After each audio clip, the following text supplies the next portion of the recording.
Sure shot formula के YouTube channel में आपका स्वागत है। हमारे चैनल को सब्सक्राइब का बटन दबा के सब्सक्राइब करें और घंटी को दबा के सेव करें रेगुलर अपडेट्स पाने के लिए। सरस्वती नमस्तुभ्यं वरदे काम रूपिणी विद्यारंभम करिष्यामि सिद्धिर्भवतु मे सदा। ओम जय मां सरस्वती। नमस्कार दोस्तों, श्योर शॉट फार्मूला के यूट्यूब चैनल में आपका स्वागत है। 12 मार्च 2023 रविवार का दिन है और बज रहे हैं रात के 9:25। स्पेशल वीकेंड वीडियो में हम करते हैं आने वाले हफ्ते के लिए तैयारी और करते हैं गए हफ्ते का एनालिसिस। गोल्ड सिल्वर पे डिटेल्ड वीडियो पोस्ट कर चुका हूं वीकली एनालिसिस का। अगर आपने अभी तक नहीं देखा है तो जाके प्लीज जरूर देख लीजिए। उसके अलावा कौन से इंपॉर्टेंट डेटा आने वाले हैं उस पर भी मैंने वीडियो बना दिया है। दोस्तों, कोई भी वीडियो मैं बनाता हूं या कोई लेवल्स मैं देता हूं तो उनको आप नोट जरूर किया करिए और साथ ही साथ उनको खुद से भी ड्रॉ करने की कोशिश करिए ताकि आप समझ पाएं कि लेवल्स कैसे निकाले जाते हैं, लेवल्स की क्या इंपॉर्टेंस होती है, और सेल्फ एनालिसिस ज़रूर करें उनको समझने के लिए और उनको यूज़ करने से पहले। अब इस वीडियो में हम बात करेंगे मंडे 13 मार्च यानी कि कल और परसों यानी कि 14 मार्च क्या उम्मीदें हैं। तो सबसे पहले गोल्ड का चार्ट देखते हैं और क्या क्या रेजिस्टेंस है उनको समझने की कोशिश करते हैं। देखिए, सबसे जो नज़दीक और सबसे इंपॉर्टेंट रेजिस्टेंस है वो है 56,400 के आसपास। 56,400 एक इंपॉर्टेंट रेजिस्टेंस हो सकता है। अगर मार्केट उसके ऊपर निकलती है तो 56,500। ये 100 पॉइंट का जोन मंडे और ट्यूसडे के लिए बहुत इंपॉर्टेंट होगा। इसके ऊपर अगर मार्केट निकल जाती है तो फिर हमें मार्केट 56,980 तक भी जाते हुए दिखाई दे सकती है। अभी के लिए इतना बहुत है। मुझे लगता है 56,500 भी बहुत मुश्किल होगा अनटिल एंड अनलेस कोई बहुत बड़ी चीज ना हो जाए और मार्केट उसके ऊपर ना निकल जाए। अब देखना पड़ेगा कि मंडे गैप अप मिलता है या गैप डाउन मिलता है। फिलहाल 56,400 से 56,500 का ध्यान रखिए ऊपर में। वहीं पे अगर मैं सपोर्ट की बात करूं तो जो नियरेस्ट सपोर्ट होगा वो 55,900 के आसपास आता हुआ दिखाई देगा। 55,900 अगर ब्रेक हो जाता है तो फिर 55,700 55,680 पे ध्यान रखिए और उसके नीचे ध्यान रखिए आप 55,500 के आसपास का। ये कुछ इंपॉर्टेंट लेवल्स हैं मंडे के लिए, रेजिस्टेंस और सपोर्ट। अगर मैं बात करूं मूवमेंट जिस तरह की हमें देखने के लिए मिली थी लास्ट फ्राइडे को, उससे एक पॉजिटिव मोमेंटम जरूर क्रिएट हुआ है। बिकॉज आप देखेंगे सारी ही कैंडल्स ग्रीन कैंडल है। आपको कोई भी एक सिंगल रेड कैंडल नहीं दिखाई दे रही होगी, ना मिक्स ऑफ। जैसे यहाँ पे सारी रेड थी, यहाँ पे आपको सारी ग्रीन दिख रही हैं। अब मंडे की ओपनिंग बहुत जरूरी होगी। अगर मंडे की ओपनिंग सपोर्ट के नीचे होती है, मतलब 55,980 970 के नीचे होती है और मार्केट एक ओपन हाई क्रिएट करती है और उसको सस्टेन करती है, तो बहुत बड़ी बात नहीं है कि एक बार 55,800 तक मार्केट ड्रिफ्ट कर जाए। जैसे कि आपको ये वाला सपोर्ट एक दिख रहा होगा, ये वाला 750-800 के आसपास का दिख रहा है आपको, यहां तक मार्केट आ जाए, कोई बहुत बड़ी हैरानी वाली बात नहीं होगी। और अगर यहां से घूमती है तो मंडे मुझे लगता है कि एक रेंज में रहे। ये बहुत कुछ लगता है इसलिए बोल रहा हूं क्योंकि मंडे की ओपनिंग बहुत इंपॉर्टेंट होगी। अगर ओपनिंग हायर होती है तो हो सकता है कि 55,400-500 का ब्रैकेट टेस्ट होता हुआ दिखे। लोअर होती है, मार्केट होल्ड करती है, तो फिर 55,700-750 टेस्ट होता हुआ दिखाई दे सकता है। ट्रेंड नेगेटिव था फ्राइडे तक और थर्सडे तक तो एक्सट्रीम, जब ये 54,770 का लो बना था तब तक तो एक्सट्रीम नेगेटिव था। लेकिन वहां से एक बेस क्रिएट होता हुआ दिखाई दिया और जो एनएफपी का डेटा आया, 2 एनएफपी का डेटा नेगेटिव था गोल्ड सिल्वर के लिए, लेकिन फिर भी हमें एक पॉजिटिव शॉर्ट कवरिंग आते हुए दिखाई दी क्योंकि लोग नीचे की तरफ सोच रहे थे। जैसे ही मार्केट ने एक लेवल को तोड़ा तो फिर लोगों के शॉर्ट्स ट्रिगर होना शुरू हो गए, उनके स्टॉप लॉसेस ट्रिगर होना शुरू हो गए। फ्रेश बाइंग अगर लॉन्ग टर्म देखें तो 57,500 के ऊपर, और अगर हम छोटा देखें तो 56,480 490 के ऊपर फ्रेश बाइंग हो सकता है हमें आती हुई दिखाई दे। तब तक मैं इसको एक पुल बैक की तरह ही देखूंगा। तो ये जो रेजिस्टेंस मैंने बताए हैं 56,300 से 400 और फिर 56,490 यानी 56,500 56,500, इसका आप ध्यान रखिए। और नीचे में जो मेजर सपोर्ट है वो 55,400 के आसपास देखने के लिए मिलेगा, 55,400 के आसपास। सिल्वर में अगर हम वहीं बात करें तो 63,600 मेरे लिए मंडे को भी एक इंपॉर्टेंट लेवल की तरह मैं उसको देखूंगा, और अगर वहां से मार्केट उसके ऊपर निकलने में सफल हो जाती है तो फिर 53,900, तो 63,900, 63,600, 63,900, और फिर फाइनल लेवल होगा 65,400, 65,400। बट 2400 पॉइंट ऊपर का लेवल है और मंडे को मुझे नहीं लगता कि 2400 पॉइंट की छलांग हमें सिल्वर में आती हुई दिखाई देगी। तो अभी तो 63,600 से 900 के लेवल को ही हम वॉच करेंगे, उसके ऊपर की बात करने का कोई मतलब नहीं है।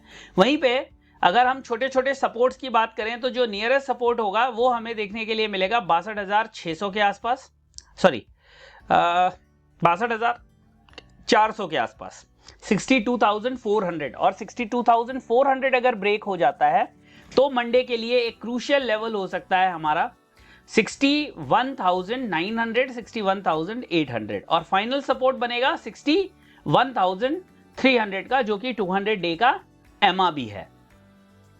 क्लियर हो गए? कोई इधर उधर की बात नहीं, कोई लंबी चौड़ा ज्ञान नहीं, सिंपल रेजिस्टेंस एंड सपोर्ट। 63,800, 900 अगर होल्ड हो जाता है, मार्केट उसके ऊपर चलने लगती है, तो बहुत बड़ी बात नहीं है कि 65,400 तक मार्केट टेस्ट कर ले। वहीं पे अगर 62,600 के नीचे सस्टेन करती है, 62,400 के नीचे सस्टेन करती है, तो 61,800, 61,500 भी कोई बहुत दूरी नहीं है। तो मंडे का जो ट्रेंड होगा वो बहुत कुछ कमांड करेगा, जो मंडे की मूवमेंट होगी वो बहुत कुछ उससे समझ में आएगा ओपनिंग से कि हमें किस तरह का ड्रिफ्ट देखने के लिए मिल रहा है, जो फ्राइडे का पॉजिटिव। अब एक चीज और समझिए, सिल्वर में उतना मोमेंटम देखने के लिए नहीं मिला जितना हमें गोल्ड में देखने के लिए मिला। गोल्ड 1.5% के आसपास पॉजिटिव था, वहीं पे सिल्वर भी लगभग 1.25% पॉजिटिव थी, लेकिन पॉइंट्स के टर्म में अगर आप देखेंगे तो सिल्वर 850 पॉइंट के आसपास पॉजिटिव थी, और वहीं पे गोल्ड लगभग 840 पॉइंट के आसपास पॉजिटिव था। ठीक है, तो परसेंटेज टर्म्स में भले आपको ज्यादा डिफरेंस ना दिख रहा हो, लेकिन पॉइंट्स के मामले में ऐसी उम्मीद की जाती है कि अगर 800 पॉइंट गोल्ड बढ़ाया तो सिल्वर में 1200-1300 पॉइंट की मूवमेंट होनी चाहिए, जो होता हुआ दिखाई नहीं दिया। तो गोल्ड में अभी भी जो मूवमेंट है या जो गोल्ड में पॉजिटिविटी है वो सिल्वर के मुकाबले ज्यादा है। दो लेवल याद रखिए, गोल्ड में 56,500 और सिल्वर के अंदर याद रखिए आप 63,800, 900। ये दो लेवल मंडे के लिए इंपॉर्टेंट है, जिनका अगर आप सेलर हैं या सेलिंग करने की सोच रहे हैं तो ये दो लेवल गोल्ड और सिल्वर के ध्यान में रखिए, इनसे आपको काफी कुछ मदद मिल जाएगी। मंडे को कोई बहुत इंपॉर्टेंट डेटा है नहीं, और ट्यूसडे को बाप of all the data CPI. Monday को कोई इंपॉर्टेंट डेटा है नहीं, ट्यूसडे को बाप of all the data CPI का डेटा आने वाला है। तो सीपीआई के डेटा तक जो भी हल्की पोजीशंस होंगी, यानी जिसमें आप कॉन्फिडेंट नहीं है, जिसमें आपको क्लैरिटी नहीं है, उनको किनारे कर दीजिएगा, क्योंकि सीपीआई डेटा आने के बाद 57,200 भी जा सकता है गोल्ड, और 55,000 वापस भी आ सकता है। तो सीपीआई का डेटा बहुत क्रूशियल होने वाला है गोल्ड के लिए, याद रखिए। सिल्वर के लिए भी अगर 61,300 टूट जाता है तो बहुत बड़ी बात नहीं है कि मार्केट 60,600 और 59,800 तक के लेवल भी दिखा दे, 60,600 और 59,800 के भी लेवल दिखा दे। वहीं पे अगर सीपीआई सपोर्टिव रहा तो 65,400, 65,400 और 66,800 भी सिल्वर के लिए इनएविटेबल नहीं है। मैं दोनों तरफ की बात इसलिए कर रहा हूं क्योंकि सीपीआई का डेटा एक बहुत बड़ा फैक्टर है बुलियंस की मूवमेंट के लिए। वैसे तो पूरे मार्केट के मूवमेंट के लिए सीपीआई बहुत इंपॉर्टेंट है, बट बुलियंस के लिए खासतौर से। दूसरा, एक सिलिकॉन वैली बैंक का फेलियर हुआ है, जिसकी वजह से आपको अक्रॉस द ग्लोब जो अलग अलग मार्केट्स हैं उनमें एक गिरावट देखने के लिए मिली, और 16th नंबर का बैंक था वो, जो 2008 में लेहमन ब्रदर का फॉल हुआ था सितंबर 2008 में। उसके बाद ये बिगेस्ट फॉल माना जा रहा है in the history of US banks. तो इसका जो इम्पैक्ट है वो, मतलब वैसा जो बहुत बड़ा इम्पैक्ट हुआ हो ऐसा तो अभी तो नहीं लग रहा है, लेकिन अभी इसको कहना बहुत जल्दबाजी होगी कि इसका क्या इम्पैक्ट देखने के लिए मिलेगा। हाँ, एक चीज आपको समझनी पड़ेगी कि जो लिक्विडिटी एक चारों तरफ दिख रही थी, बहुत लीजी लिक्विडिटी दिखाई दे रही थी, लोग बार बार रिसेशन की बात कर रहे थे, लेकिन फिर वो हो नहीं रहा था, मार्केट्स गागा थी, चारों तरफ बढ़ती जा रही थी। तो यहाँ पर जो है थोड़ा सा एक जो दरारें हैं वो उभर के अब सरफेस पे आना शुरू हो गई हैं। तो ये एक चीज ऐसी है जिसका ध्यान रखना है। आप इक्विटी में ट्रेड कर रहे हो, कमोडिटी, क्योंकि देर सवेर सारे एसेट क्लास पे इम्पैक्ट पड़ता है, कुछ में जल्दी पड़ जाता है, कुछ में थोड़ा लेट पड़ता है, लेकिन इम्पैक्ट जो है सारे एसेट क्लास में पड़ता ही पड़ता है। तो इसका आप थोड़ा ध्यान रखिए। ये जो न्यूज़ हैं इनका इम्पैक्ट आपको आने वाले समय में पड़ता हुआ दिखाई देगा। गोल्ड, सिल्वर में 63,900, 63,900 और गोल्ड में 56,500, ये दो लेवल्स याद रखिए। अब बात कर लेते हैं कि अगर आप सीखना चाहते हैं कैंडल्स क्या, जैसे ये कैंडल्स बन रही हैं, ये जो पैटर्न्स बन रहे हैं ये क्या पैटर्न्स हैं, ये कैंडल्स किस तरह की हैं, ये ग्रीन कैंडल्स क्या इंडिकेट करती हैं, ये ऊपर से जो आपको दिख रहा है ये जो इसका सर मुंडा हुआ है इसका क्या मतलब है, ये सर मुंडा तो मार्केट नीचे क्यों आई, ये सर मुंडी हुई कैंडल बनी तो मार्केट ऊपर क्यों गई। इन सबको अगर आप समझना चाहते हैं तो फ्री कैंडल स्टिक का कोर्स इस वीडियो के डिस्क्रिप्शन में मैंने लिंक दिया है, अकाउंट ओपनिंग का, एंजल ब्रोकिंग का। 21 मैजिकल कैंडल्स का सेटअप फ्री ऑफ कॉस्ट है, अकाउंट ओपन कर लीजिए।